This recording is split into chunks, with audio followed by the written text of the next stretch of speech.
Four-time Super Bowl champ Rob Gronkowski on the show. We heard from Lamar. We heard from Mahomes. Succession finale is Sunday. It's all happening on our last show of the week from New York City.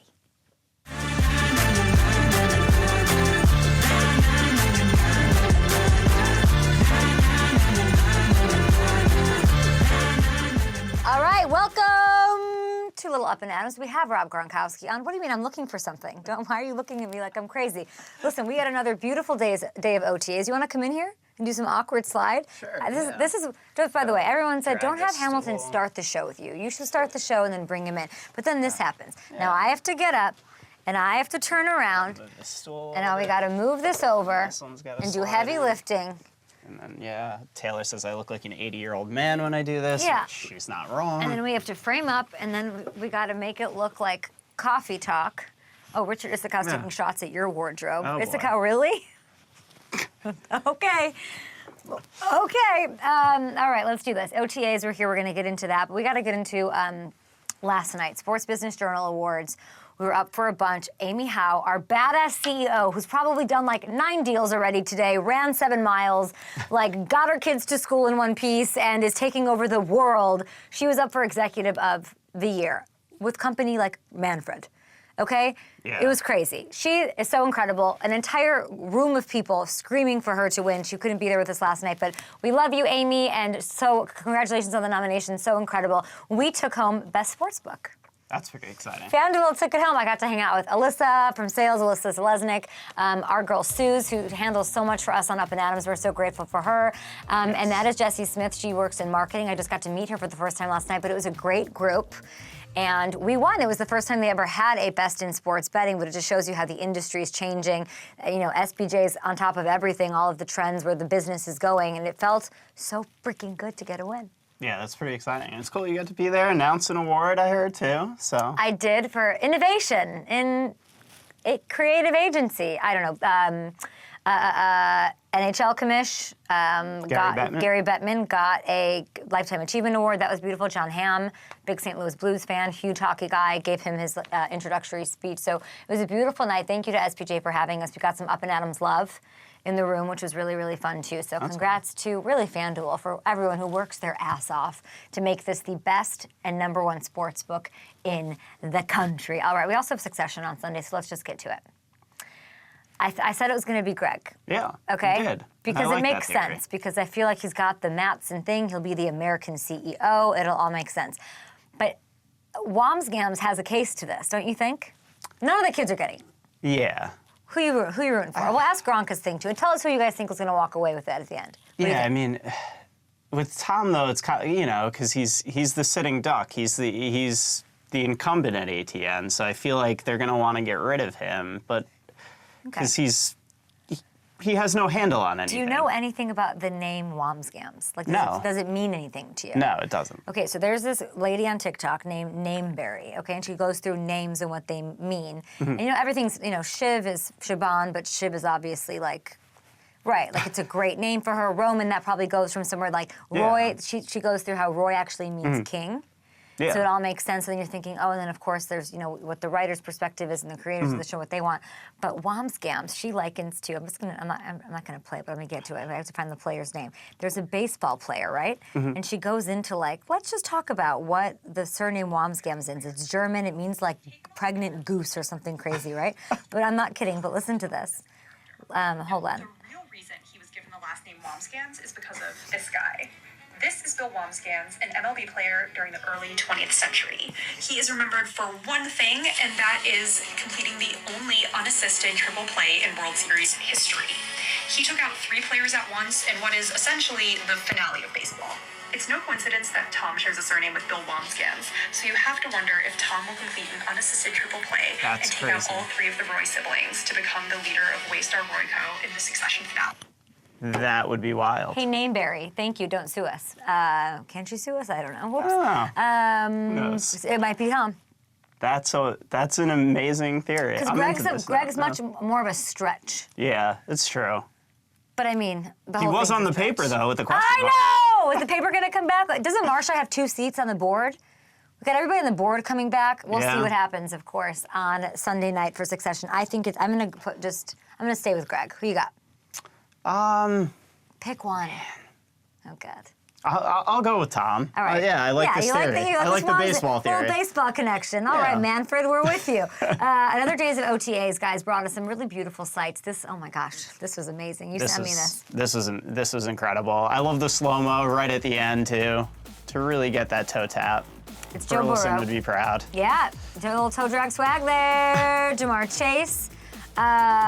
Gosh, we also got amazing sound, though. We got to hear from a lot of stars around the league as they sort of warm up in front of the mics at OTAs. We haven't heard from them in a while. We got Rodgers on Tuesday, and yesterday we got more quarterbacks. So let's start with Lamar Jackson here.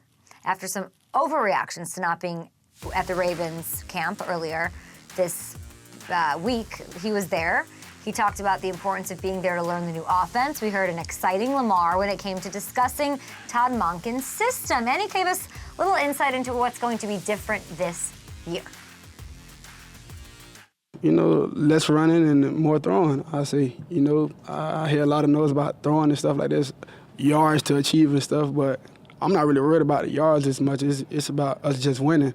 So that'll be all the winning category, if anything. Running can only take you so far, and I feel like with this new era of teams and offenses in the league, I feel like we need that, and Coach Todd Monken, what I'm seeing his offense so far is looking tremendous. You can change things when you want to. You see the defense is not looking right to you. See some guy blitzing. You might want your receiver to do something different. Coach giving you the free will to do whatever you want to.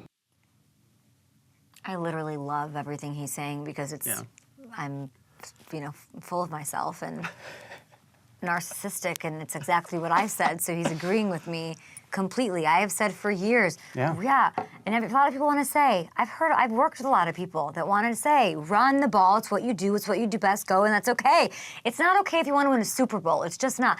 Lamar saying less running, more throwing, more downfield passing, more control for Lamar. Yeah. That's exactly what I wanted to hear before the OC search even started. Yeah, and this even goes back a couple of years because I remember there was the argument of, running helped Lamar get the MVP. It gets the Ravens to the playoffs, but your argument was always it's not about the playoffs, it's about winning Super Bowls. But what really jumped out to me there was you mentioned the control, and Lamar talked about having the keys to the offense and being able to make checks at the line of scrimmage. And that was something that was really curious to me. Basically, he's saying in Greg Roman's system, he wasn't allowed to audible and make adjustments at the line, which is kind of crazy for me for a quarterback now going into his 5th year. I'm interested to ask Gronk about that and see what he has to say, because obviously he was with a quarterback who was the best at making checks at the line of scrimmage, and their whole offense was kind of predicated on that. How much of a difference it can make in this Ravens offense, giving Lamar that type of freedom. And giving him those type of weapons. Odell, Zay, Bateman, Andrews. I mean, we've been waiting for this version of Lamar to be unleashed for literally 5 years. So we also, guys, heard from this other one MVP to another.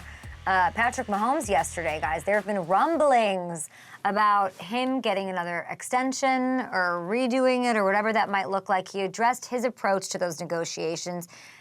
Very thoughtful, as he always does. He's a master at the microphone, and here's some of the highlights from that. I've always said I worry about legacy and winning rings more than making money at this moment.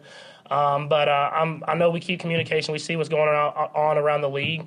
But at the same time, I'll never do anything that's going to hurt us from keeping the great players around me. So it's kind of teetering around that line.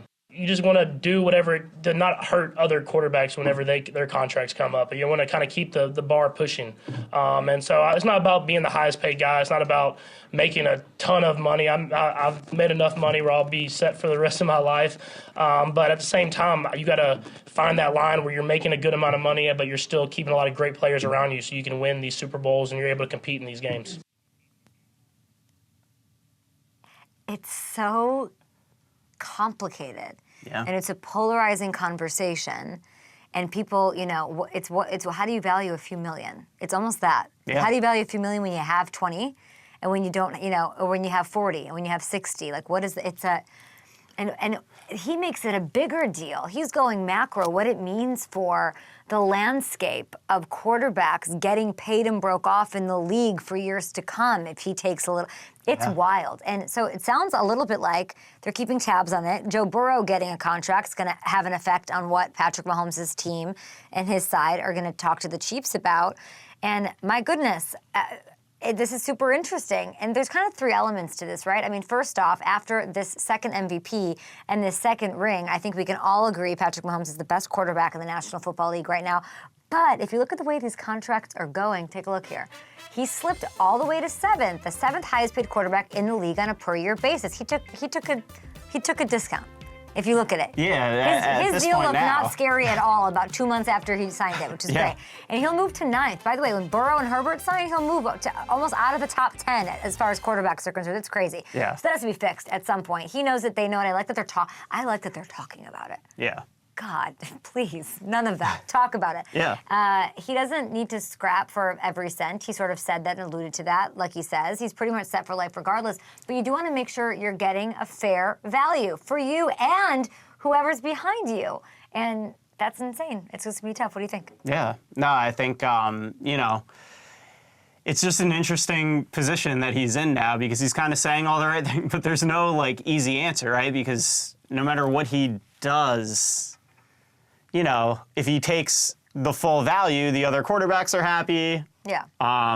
But, it could hurt his team. If he takes less, it helps his team, but then the other quarterbacks are like, dude, you hurt my bargaining power now because there's no way I'm going to get paid more than you, so you, put a cap on what we can make. So I know Chris Jones, well, let's talk about these players. I know Chris Jones wants an extension. Will you take me through this and, what's going on? Because the whole thing is about how do I become flexible with these players? Exactly, and when you look at over the next 2 years, basically all their key players, other than Travis Kelce, are due for new deals, and Chris Jones is the one they really want to get done right now. But he mentions even in that press conference, L'Jarius Sneed is a big point of emphasis, and then you look at 2025, I mean, Creed Humphrey and Trey Smith have both been such a crucial part of this team being able to revamp its offense without Tyreek Hill. That offensive line has been so strong, and then obviously a bunch of pieces to that defense too. So there are a lot of deals that are going to have to work out. So, if he's able to give the team flexibility with this new contract, it's going to help them stay in contention. And if he doesn't, that roster is going to start to erode pretty quickly. I didn't think he'd mention the third part of it, which is how does it affect other quarterbacks down the pipeline? Should he care? That's the sort of, how much should I look into that? How much of that is even true if he takes the team-friendly deal? So looking into that, let's say Mahomes, guys, takes an extension for $40 million a year, right?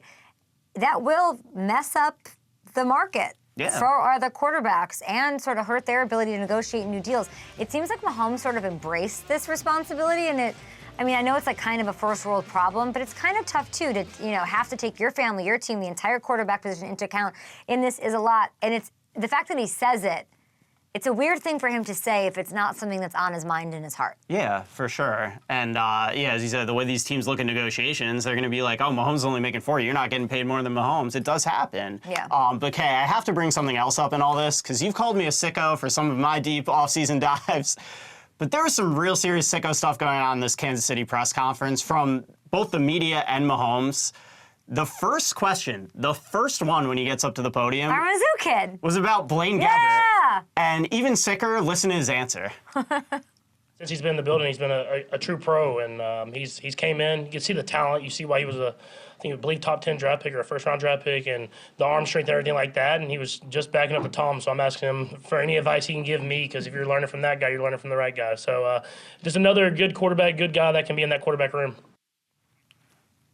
I mean, Patrick, you're coming off of a second MVP, a second Super Bowl ring, and you're spending your offseason in trying to pry Tom Brady's secret sauce out of my guy, Blaine Gabbert. Yeah. It's the type of deranged behavior I can really get behind. Yeah, and in all seriousness, it really does give you an insight into the mentality and the work ethic that's made Mahomes successful. Brady would do that. Exactly. Brady would do that. I'm sure he would. And we can ask Gronk about it. I mean, I don't know why Patrick Mahomes doesn't just join the FanDuel family like we'd like, and then he could just phone Rob Gronkowski and say, tell me everything that Tom Brady ever did and said, and, it could just be really easier streamlined than having to bother Blaine Gabbert about it. I'm just saying. That's a great point. I'm just saying. Yeah. When I think of Blaine Gabbert, I think of, obviously, Mizzou, but I also think, why do shorts come to my mind? Oh, the short shorts. He likes to show off the legs in OTAs in training camp. I think of gym shorts. Yeah. Yep. What? That's what's in my mind. What's in Gronk's mind? We're going to go Mrs. Frizzle style into the brain of Rob Gronkowski. After this, great stuff from Hamilton. We heard from Lamar Jackson. We heard from Patrick Mahomes. Aaron Rodgers got hurt being like a mule. Okay, all right, Gaston from Beauty and the Beast is on next. the only player ever on my show that gets a music video, and his mom also gets a music video. He's a 4-time Super Bowl champion, the greatest tight end to ever walk this land, our FanDuel family member, Rob Gronkowski. You just get a workout in, buddy? Yeah, I just got a workout in. I'm here in Tampa Bay. Actually, I'm at a new facility called Sukkah, and it's a Buddha term. Sukkah is a Buddha term for the pursuit of happiness through the mind and body. So it's a great place to work out. And I actually just finished a workout with Blaine Gabbert. And while I was listening in the green room to your show about a couple of minutes ago, you were talking all this garbage about Blaine and how he can't throw the ball, how his hips are tight, all this crazy stuff. Good thing I don't walk over there and tell him. He'll have a bone to pick with you, Kay. All I said, Rob, is that when I think of his name, I think of the short shorts he wears when he trains, because those are unbelievable. Yes, actually, he did have his shirt tucked in today, and he did have short shorts. Half of his quad was showing. So you are 100% correct, and it's a great look. It's for Blaine. He's a great-looking guy with the hair that slicks back all the way. And let me tell you, he has a rocket for an arm. He has a cannon. He can whip that football like no other. Hold on, Hamilton, what do you want to say? He messed up a bunch of my fingers having to catch balls. Oh, he messed up. They were at practice. Mizzou. I went to Mizzou. My producer went to Mizzou, and he said he broke a couple of his fingers throwing him those balls at practice. He's in Kansas City. Is he excited to be there? Yes, he's excited to be there. He told me that. I wondered how he was here at the workout. I'm like, it's Thursday. Don't you got some OTAs? But Coach Andy Reid let him off for the day because it's Memorial Day weekend coming up. So they have an extra long weekend, which is pretty cool for Coach Andy Reid to do. That's why they're winning right there, because he's giving his players off in the offseason when necessary. So they're that's what I like Coach Andy Reid. I don't know that Bill Belichick needed to catch a stray like that on a Memorial Day weekend Thursday, but okay. Listen, OTAs. When I say the word OTAs, where does your head go? Like, what's the memory that it takes you to? OTAs, I remember. The first memory was OTAs when I was a rookie. I mean, you're nervous. You kind of have a little anxiety to make sure you do everything right. And then throughout your career, as it builds up, you kind of start looking at OTAs like, do I really got to be there? You know, I know the playbook. Like, I can be working out somewhere and enjoying my time on the beach. But OTAs, depending in your situation, if you're a young buck or if you're experienced, a veteran, it all depends on where you're at in the totem pole. It's how you view the OTAs then. So as a rookie, I think all rookies should be there, especially if you're under 3 years. Okay. All players under 3 years need to be at every OTA, need to be in the playbook, making sure you know the game of football, like it's your back of your hand. But if you're a vet, I believe maybe you show up to the mandatory OTAs or you show up there and there, unless if you really want to be there. Then it's fine. But as me, I like to be in there once in a while, having the chemistry and then making sure I'm there for the mandatory OTAs, mandatory minicamp.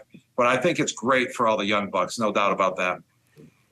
It sounds like you have to do what's right for you after you're a rookie and figure it out. And like, who even knows when you're considered a veteran? So you have to do what's right for you, your body, your regimen, because you've got all this, not drama, but like, Stephon Diggs, Saquon Barkley, Justin Jefferson. These are stars, and they're missing from the OTAs, and everyone wants to talk about what that means, or is Stephon Diggs disgruntled, or whatever that is. But there must be a point that as a player, I'm good, I can skip this, I'm responsible enough to take care of it.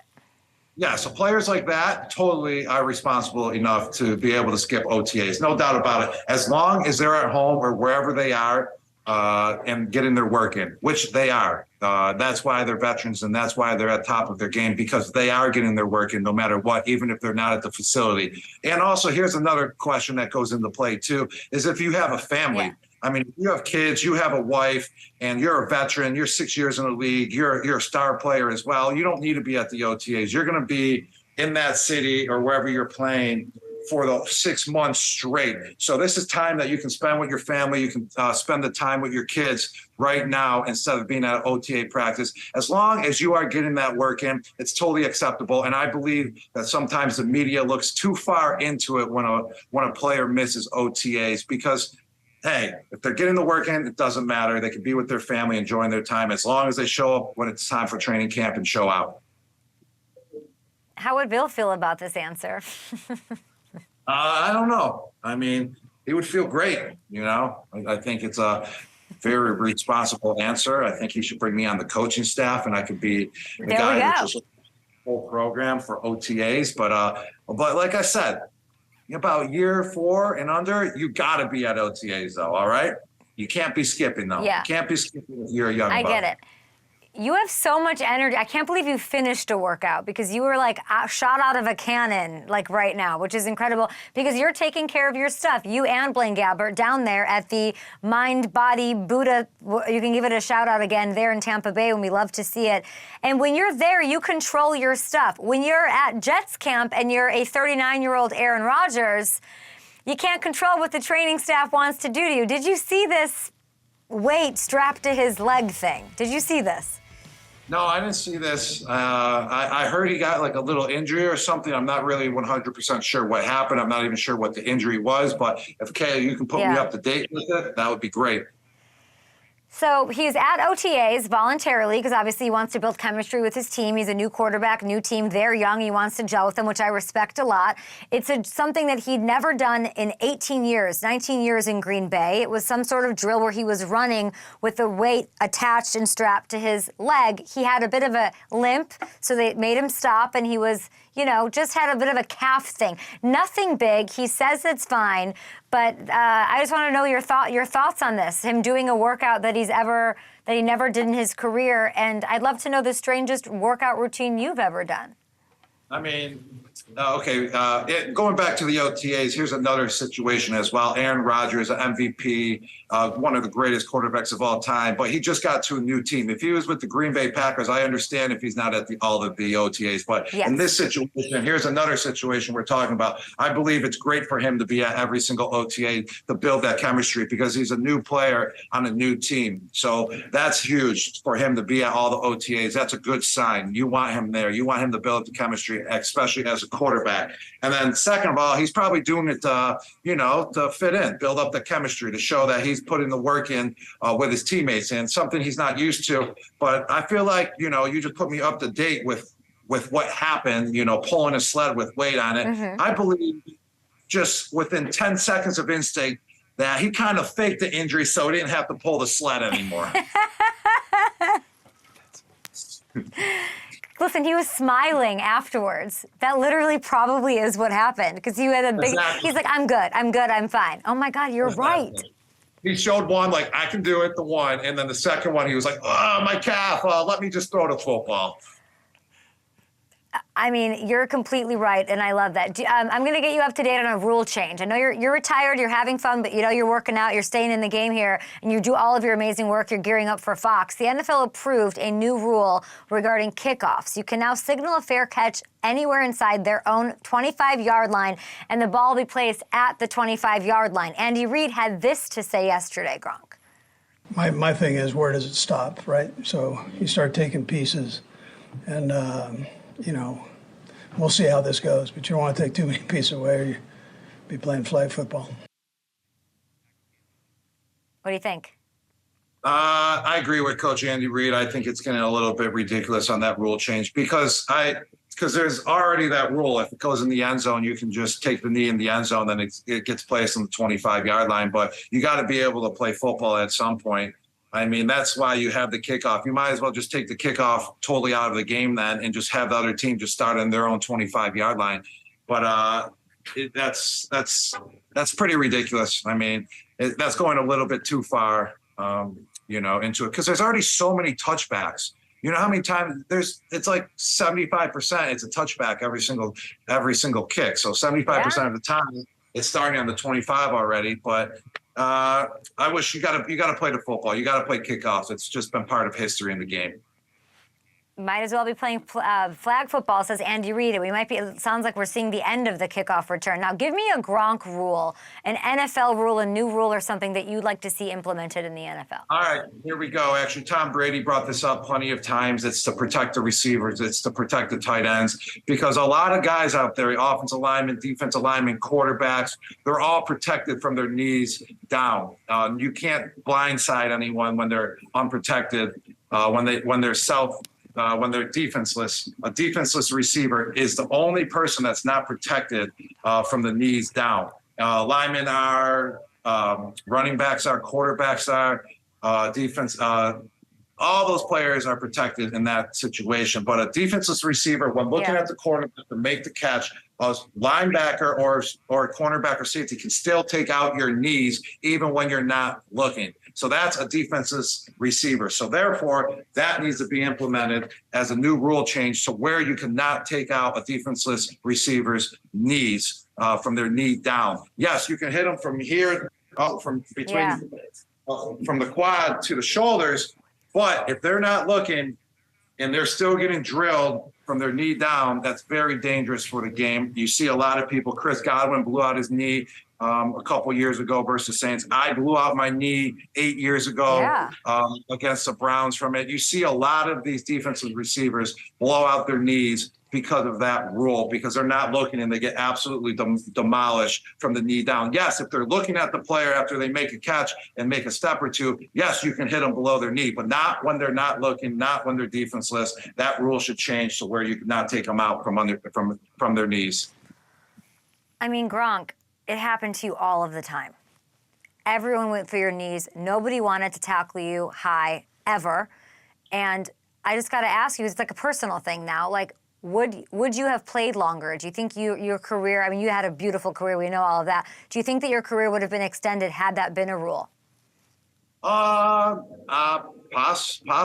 I mean, I did take a lot of shots. Like it is very dangerous. You still stick to this game because there's so many defenseless receivers out there when, every single game that's played. But I wouldn't say it would have extended my career. I would have said it just would have taken an injury or two off my injury list, off of my rap sheet, but I don't think it would have extended my career.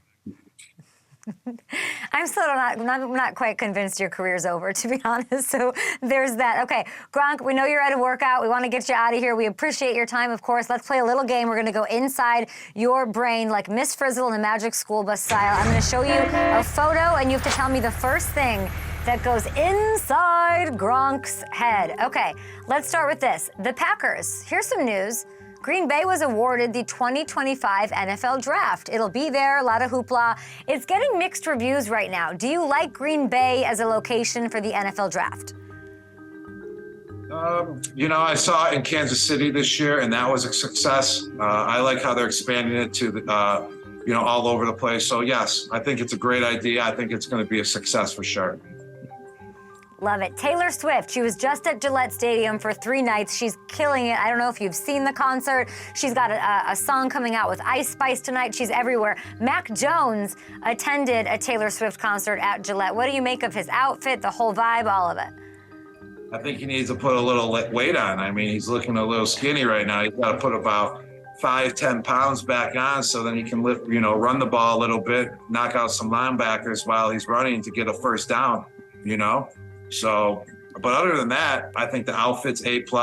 He's looking great with his girlfriend, and going to the Taylor Swift concert at Gillette, you can't beat that combo. What's the best concert you saw at Gillette? I would say Jay-Z and Beyonce. Yeah, that's pretty good. I mean, Tom Brady wasn't exactly, 250 out there. Yeah, but that doesn't matter. I was 260, so I made up for it. I thought, okay, Yankees fans, listen, I lived in New York 12 years. Yankee fans are so tough. Look at how scared they are of a squirrel during this game. This is insane. What do you make of this? They're terrified. I would be terrified too. Last night I had a spider in my house, and let me tell you, I had goosebumps trying to kill the thing. I mean, it was scary. It was a pretty big spider, and I literally, every single bit of my hair was sticking up trying to get the thing out of the house. It was one of the scariest moments of my life last night. And after I did end up killing the spider, and then I put all of its remains in the ocean, actually, because I'm a good guy like that. So it could be, freed out there to its next life. But I was scared. So I would probably be just scared initially by the squirrel, but then I'd be like, it's just a squirrel. I feel like squirrel, didn't Julian Edelman have like a squirrel thing attached to him? Yes, Julian Edelman's nickname is the squirrel. And he always ends up finding the nut because that's Julian Edelman. Yes, that's true. I forgot about that. Okay, you are a big retirement guy. Like you and Tom are iconic. You were around the greatest to ever do it. You're the greatest tight end to walk away, come back, walk away, doors open. It's not. I need you to tell me what's going on with LeBron. Because the Lakers are done for this season. More people are talking about Bron being done forever, though, than the actual NBA Finals.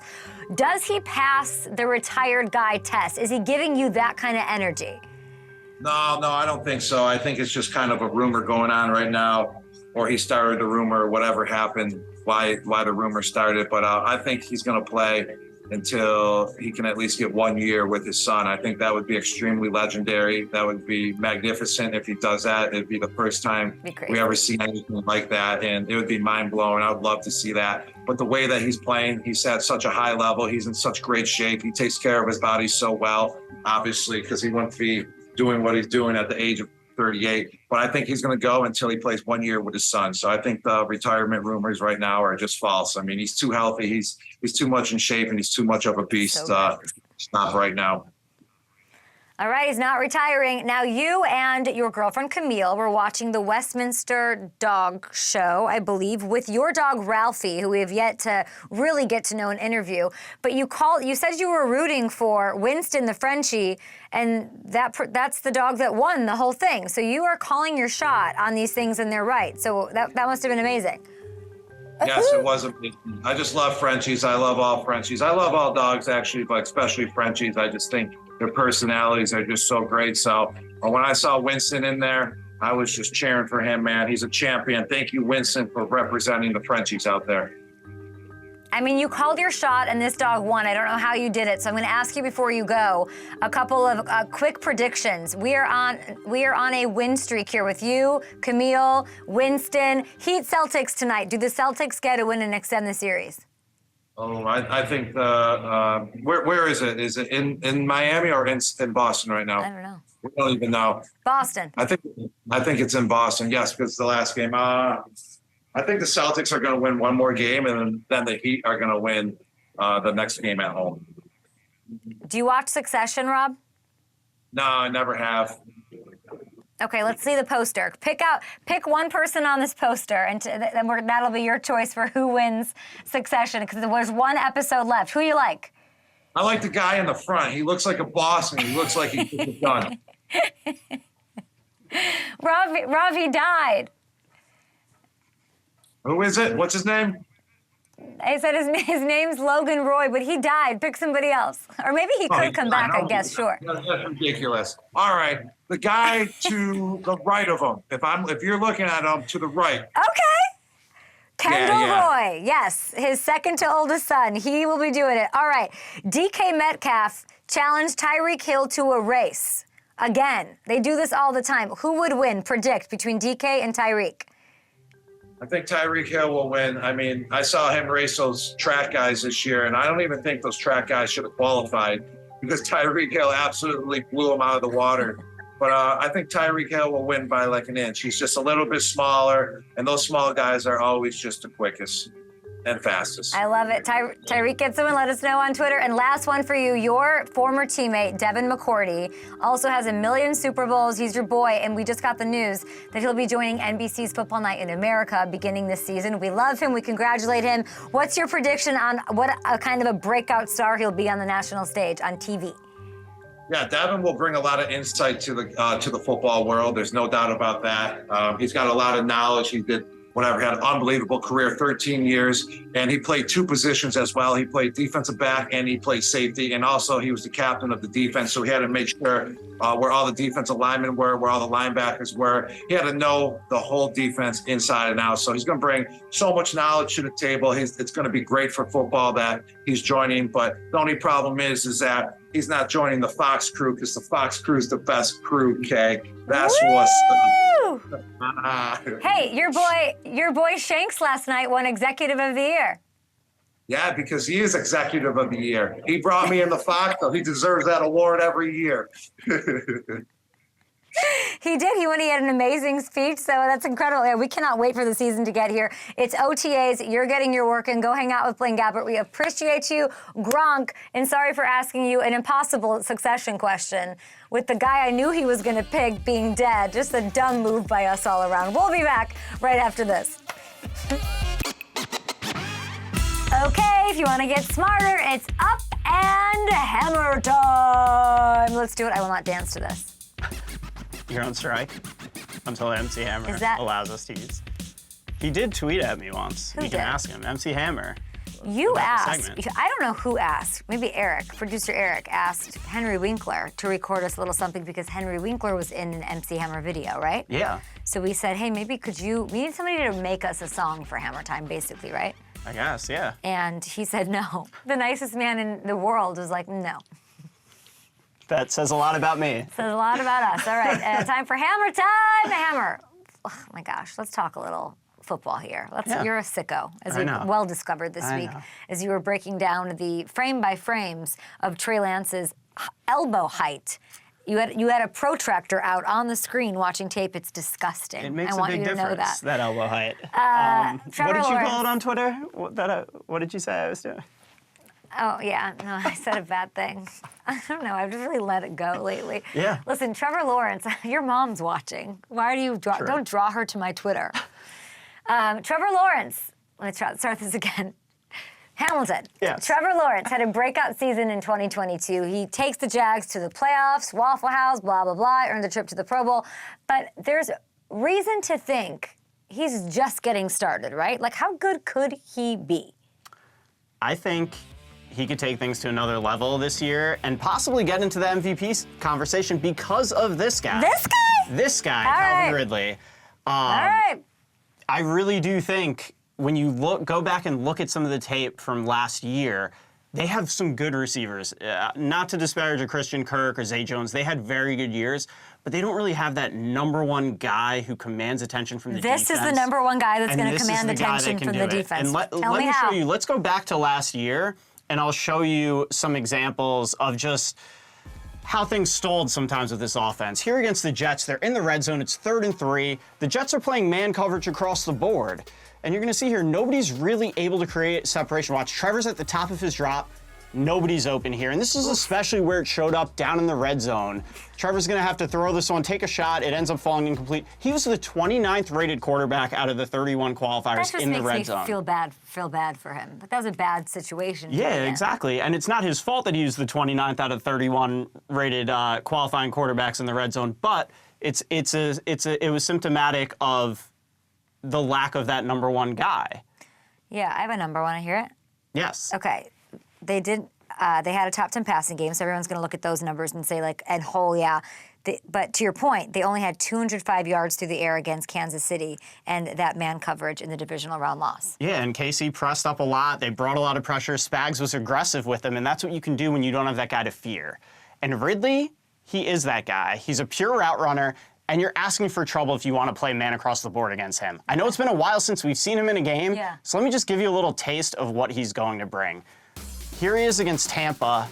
Man coverage again, single high safety in the middle of the field. He's in the slot. They're going to run a little double post concept here. First, pay attention to the route running. Watch how he's able to snap this off and create separation. Ooh. Right there. Crispy. Look at that. He's on one hash, the DB is on the other hash from that break. It's beautiful. We'll see it again. We'll wind it back just so you can see it one more time. Just the way he's able to snap this off. And then he flattens it out. He's the awareness to know that safety is over the top, so he flattens out the route, makes it easy for Matt Ryan, and he gets busy after the catch. He's just so complete, so well-rounded, and brings every element to this offense that they were kind of lacking last year. And here he is again in motion. He wants to run this route to the corner of the end zone, but he knows he has to widen that defender first. So watch the stem off the line of scrimmage, how he's able to widen out that defender, get Jordan Lewis to open up, move towards the sideline so that he can get a path to the middle of the field, and then break to the corner of the end zone. And look, Lewis has to hook him here. You see a DB in that position, he's dead. And look at that separation. There's no one near him as he catches that ball in the corner of the end zone. Check it out one more time. I mean, he's all by himself. That's the type of stuff that he can do that's a rare talent. And again, it's not to disparage anybody. The Jags have a really good, well-rounded group of receivers. Which should only help him. Yes, but that type of stuff is special, and there are only, there are only a few guys in this league, those true number ones that can create separation like that. And you saw it in the red zone. He's going to help so much down there. I know we don't think about him really as a red zone target because he's not the biggest guy, but it's that ability to create separation in tight spaces that's really going to help elevate this offense. Tell me about his numbers, though, because I feel like the last time I saw him, he was good, but I'm seeing the numbers right here, and they're really good, and it's not what I remember of him for some reason. Maybe it's because it's an offense we didn't talk about that much, or it's been too long since I've seen him, and then there's marred with other stuff that's going on. Yeah. But, like, his numbers last time were what? Yeah, he had 1,400 yards and 9 touchdowns in 15 games. As I'm saying, the 9 touchdowns, you don't think of him as that red zone guy, but he gets open so quickly that it's going to help Trevor Lawrence so much where they had so many drives stall last year. You're in a fantasy draft, and you know he's already going to go over the radar because you haven't seen him in a lot. And also because, like, whatever. And there's also the Trevor Lawrence, and there's also the fact that he's on the Jags, so it's like an still perceived as an unsexy team when it comes to other superstar wide receivers. Like, this is the value. This is superstar trajectory kind of guy. Oh, definitely. And again, especially pairing him with a Trevor Lawrence and the talent that Trevor has, it's going to be fun to watch this year. How good is Trevor going to be now? I'm telling you, I think we could see him sneak into that MVP conversation. What? Are you about to call your shot on Trevor as the MVP? We'll see. We got a lot of offseason left. Man, I love the Jags. I don't know if I could see that happen. We'll see. What would it even take for that to happen? I mean, they play the Chiefs. They play the Bills. He's going to get his shot. 3 primetime games. They play the Bengals. He's going to have his shot to take down all those guys. If he can do that, how could you not put him in? That Bengals Sunday night game? Monday night game? I think Bengals are Sunday night, right? Yeah. Oh, Joe Burrow's going to take care of business there, but that's okay. That's okay. That'll be a good you versus me game. Oh, yeah. I'm into that. The loser gets a tattoo. Coming up next, Carson Wentz. What? Huh? We're talking about Carson Wentz? Carson Wentz. After this? Huh? We'll be back after this. Thanks, Gronk, for coming on the show. Succession! Ooh. When NBA playoff games tip off, there's no better place to bet than FanDuel, America's #1 sportsbook, because now you can build a same-game parlay after the game's already started. Live SGPs are just one of the new features added for the playoffs. So go check it all out right now on the FanDuel Sportsbook app. The draft is over. We'll be back. The OTAs are in full swing. We heard from Mahomes and Lamar, and we'll hear from Carson Wentz's matchmaking. All right. We're going to do what we do best. And it's not procrastinate and... What's your flaw? You can't think of one? It's that hard? Nice? I don't know. Richard said tries too hard. All right, we didn't ask the peanut gallery here. But, okay. Okay. And it's one of those things that you say in an interview, you're like, I just care so much about my job that it's just like too much going on. Okay, we're gonna do what we really do best, and it's not, I like when nobody argued procrastination for me. That's fun. It's kind of my calling card. We're gonna matchmake. That's what we're going to do. But we can't do it alone because we probably actually really suck at it. Instead, we're going to bring in our amazing producer, Marissa, who I almost got in a fight with her former producer at Fox because I said, don't you try to take her back. We got her over here. FanDuel, baby. What's going on, Marissa? Hi, how are you? Miss you guys. Good to see you. What's going on? We're going to do some matchmaking, just like you said. There's a lot of notable free agents still out there just floating in the ether. I wanted to do my part and make an app and try to help these guys out. I'm calling it Yearning for Earnings. Let's take a look at the app. Yearning for Earnings. And let's go to our first profile. We got Carson Wentz. He's 30 years old, 6'5". He's from Raleigh, went to NDSU. Not a bad profile. I would click on this if I were... a team or somebody floating out there. Let's get to the prompts. Let's see what he answered. Okay. All right. Most spontaneous thing he's ever done. I dated my ex's neighbor for a year. Some NFC East drama. Come on, Carson. Don't be messy. Don't be messy. All right. Let's go to the next one. Debate me on, I can stay healthy for an entire season. I'm not one for living in the past, but in 2021 with the Colts, I played in 17 games. I got 3,563 yards, 27 touchdowns, and 7 interceptions. That's not bad, but that was a couple years ago. And one thing he'll never do again, this. Let's take a look. Let's click on the video. Uh-oh. Oh, no, not this play. Oh, no. Not this play. Ay, caramba. Hamilton. Carson. No. My Lord. Oh, boy. My Lord, Please Carson. do it again. Oh man. Okay, so we let's ended, drop into his down now. potential DMs. It looks like Mr. Wentz is probably going to be a popular man. We got the Packers, we got Oh. the Rams, the Chiefs, the Lions. Lonely in Inglewood, says Rams. Packers, I don't want to be cheesy, but Packers, you need a better line than that. Come on. But there's some interesting choices. Let's look at what the Packers have to say. Let's click on that one. Okay. The Packers say, I already have some love in my life, but I'm looking for someone with a little more experience. The winters get a little cold in Green Bay, and we need a man that can keep our QB room warm and safe. There's enough love to go around. Are you down to swing for the fences as our backup quarterback? Oh my God. The Packers are coming in hot. Marissa. Kay, would you respond to this DM if you were Carson? Marissa, that was a steamy DM from Green Bay. My gosh, I can't believe I read that on Calm TV. down there, Appleton, Wisconsin. I would say this. I'm going to say no because with Aaron Rodgers out the door, you want to just focus on Jordan Love. And there is a question, though, with Jordan Love. Can Jordan Love stay on the field? Yeah. Debate me on that. We don't know what that looks like. We know what he's looked like in small pieces. Can he survive a full season? So he's just not the one. He's not the one if I want things to be a little cleaner. I want the media to be a little less on my back and to give him a little bit more love for himself in the locker room. Yeah, it could get a little messy bringing a guy like him. You want a veteran who's like in the background, not bringing so much attention, which Carson Wentz would. I do like messiness, but I mean, they're asking if he wants to swing, comma, for the fences. Messy, Marissa, what messy. else we got? I can't believe I said that. We got one more from the Rams. We've gone from the highest of highs to the lowest of lows. How about rebuild each other? As long as this relationship can stay healthy, that is. Our kink right now, fully functioning elbows. Call me a hopeless romantic. Hamilton, what do you think? These are great. I like the fit with the Rams. I think putting him behind Stafford, he's a guy that can come in and do some of the same type of things that Matthew Stafford can do.